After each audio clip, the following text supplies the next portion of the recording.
Hello, hello, and happy Friday. It's that time again. It's time for another 5 Things Friday. I feel like it was just Friday, and now here we are again. This week, it's a special week in my house because my son is having a birthday. So we are gonna talk cake, and more cake. Stay tuned, come back and join me for a special birthday edition of 5 Things Friday.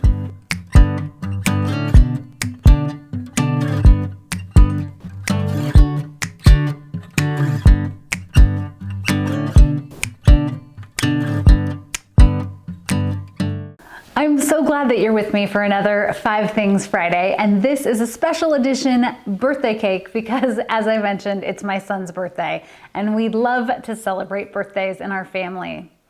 One of my earliest food memories is of the birthday cakes that my mom used to bake for me. So I thought this week we could explore 5 of my favorite all-time birthday cakes. So let's get right to it. Number 1, my mom's raspberry angel food cake. I have so many visceral memories of this cake. Every year when I was little, my mom would bake a homemade angel food cake, and she would decorate it with fresh raspberries and then a lovely, really simple raspberry drizzle over the top. The best thing about my mom's angel food cake was the anticipation. She would bake it on the morning of my birthday, and this was long before there were box mixes for anything. Everything my mom baked, she made by hand and with love, just like Jules and Helen at Torte in my Bakeshop mysteries. What was special about the angel food cake was we had to be really quiet and we couldn't run around the house. I have so many memories of my mom sliding the angel food cake pan into the oven and then carefully shutting the door and tiptoeing away because she was so worried that the angel food cake would collapse and fall and be a disaster for my birthday party. Not that it would have mattered, we would have eaten it anyway and loved every minute of it. Here is my biggest disclosure maybe ever, and that is I have never actually attempted to make a homemade angel food cake myself. When I was growing up in the 70s and the 80s, like I said, there weren't box mixes and I never saw angel food cakes at stores, but now you can find them kind of at any bakery. I have made one out of a box, but I'm going to have to at some point pay tribute to my mom and try to bake my own angel food cake. Wish me luck. I'll have to be yelling like, no one move in the kitchen. Cake number 2. This is my favorite cake when it comes to homemade decorations, and all of the credit for this cake goes to my husband. When our son was little, he was a huge fan of Lego and Star Wars. Actually, I don't know why I'm saying when he was little, because he's still a huge fan of Lego and Star Wars, as is my husband, but I digress. When our son was little, we found these amazing Lego cake pans, and so I baked Lego cakes.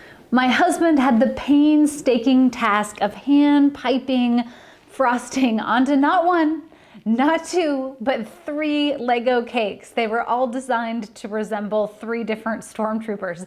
This is no joke. He was up until 2 or 3 o'clock in the morning the night before our son's birthday party, piping all of those little Lego cakes by hand. But they turned out amazing, and all of our son's friends and our adult friends thought that they were bought at like a fantastic bakery, so props to my husband.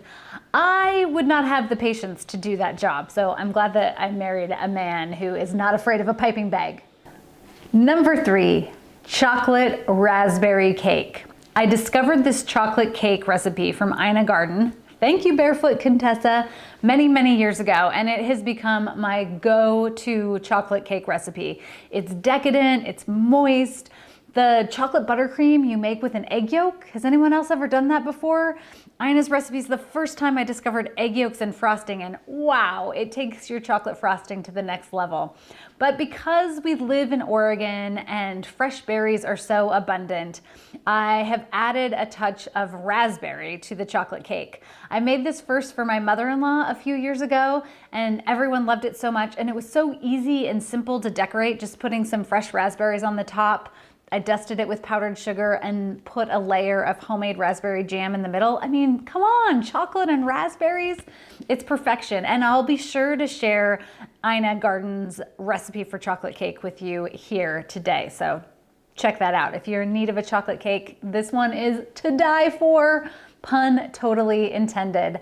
Side note, I'm actually making the cake this weekend for my son's birthday, so stay tuned because I will share pictures of the finished product. Number 4, sometimes, not always, but sometimes I will seek professional help when it comes to birthday cakes. I love to make cakes, and as you can probably tell from my stories about my mom and my husband, baking and being in the kitchen is sort of our love language when we're sharing birthday traditions. But my husband's birthday is 2 days before Christmas, which is kind of a bummer, but equally fun and exciting, especially because he loves Christmas and the holidays in general. So a few years ago, I wanted to surprise him with a special birthday cake, and I turned to one of my favorite pastry chefs who created the most incredible birthday Christmas Star Wars mashup. It was a cake in the shape of a Christmas tree, his favorite, along with all of his favorite Star Wars bobbleheads. I mean, come on, what can get better than that? Birthday meets Christmas meets Star Wars. It was a brilliant masterpiece of a cake. The thing about my husband's birthday cake that year was not only was it beautiful and honestly such a work of art that we didn't want to cut into it, but it tasted amazing too. And it was like 12 or 15 layers tall with caramel, banana, creme brulee. Whew. Okay, so my moral of the story here is sometimes it's okay to seek professional pastry help when need be. I never could have created that. Number 5, last but not least, is my favorite birthday cake, present time, and this one goes out to my dad.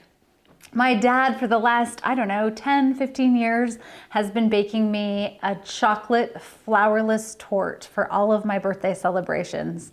I love anything that is almondy, and so this chocolate torte has that beautiful, almost marzipan finish with using nuts and almonds. It's a great cake if you are gluten-free because there's no flour, but then it also has just decadent chocolate deliciousness. It's a single layer torte that he covers with a semi-sweet chocolate glaze, which he serves with homemade whipped cream infused with vanilla beans and slices of strawberries. It's simple, it's elegant, and just one little tiny slice does the trick every year.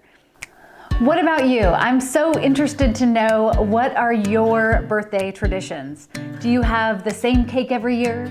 Do you order a cake from your local grocery store's bakery?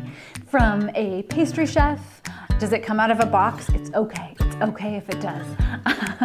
Do you change it up? Do you like cupcakes or pie? My dad's a fan of pie.